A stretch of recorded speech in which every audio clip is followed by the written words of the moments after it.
One word, Jesus. All right. So it was fitting that Mary should be born without sin. Why? Because Jesus is conceived of the Holy Spirit. Mm-hmm. What does that mean? That the flesh that he was going to take on, the body that he was going to take on, Mm-hmm. was going to be taken completely from his mother. Right. You and I, we share something from our father and something from our mother. Yes. Right? Mm-hmm. Now, Jesus was not going to have a biological father. Mm-hmm. So he took everything human he has, he took it from Mary. All right. Now, if he is going to be the Son of God, and since he cannot have any sin at all whatsoever, Mm-hmm. God found it fitting that even his flesh, Mm-hmm. even Christ's own flesh, is without sin, cannot have any touch or even a sniff of sin. Mm-hmm.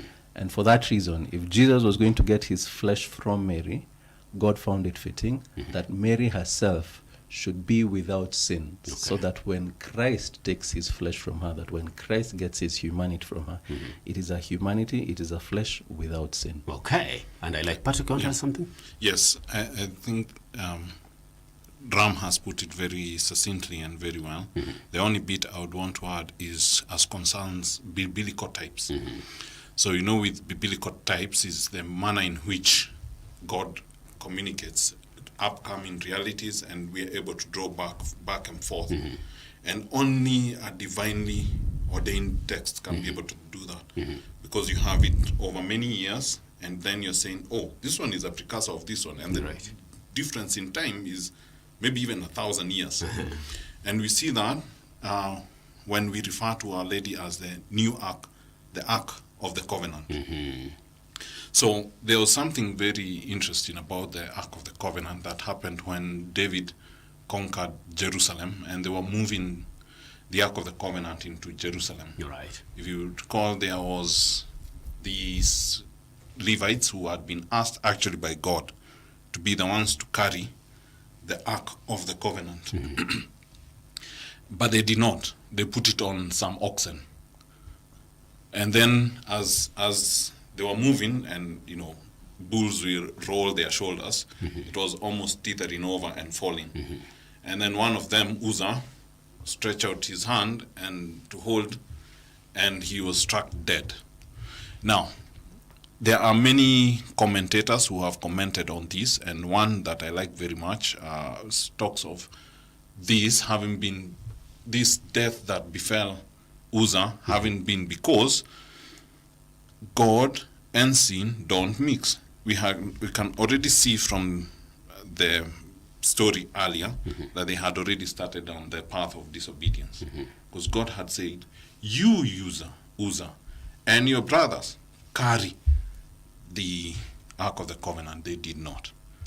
Disobedience, number one. Then number two, the sin of presumption, which is what some commentators have said. The sin of presumption, to presume myself more cleaner than the soil. So there you have things going on. And it's the thing about God and sin not mixing. It's not really that it is God striking you dead. You see, it's more like, the way I like to think of it is like electricity. If electricity is passing through a high voltage line, and then you touch it without insulation, it strikes you dead. You can't survive that. But if you are well insulated, and this in the sense of not being sinful, you can survive that encounter. All right. So that is bare similarity. That what was in Our Lady, the baby that was in Our Lady, so holy, is God. Okay. Cannot mix with sin. Same to the Ark of the Covenant. In fact, the instructions had been, do not even look in to see what is inside. Don't even touch it. Only the high priest could do that. Look in, touch. But then Uzzah, who was not the high priest, did it. Struck dead. Right. So there's something there to speak to the fact that you cannot be in God's presence or behold God Why also it's important. And when we miss it on Mary, we will miss it on many things. All right. When we miss it on understanding Mary, we miss it on many things. Like, for example, the Eucharist. We are not supposed to receive the Eucharist, whether in the state of original sin or in the state of personal sin. In the state of original sin means you cannot receive the Eucharist if you've not been baptized. Baptized, yes. And you cannot receive the Holy Eucharist in the state of personal sin before you've gone for confession. All right. So if Our Lady had original sin, then what would it matter? Okay. It wouldn't matter even for us today.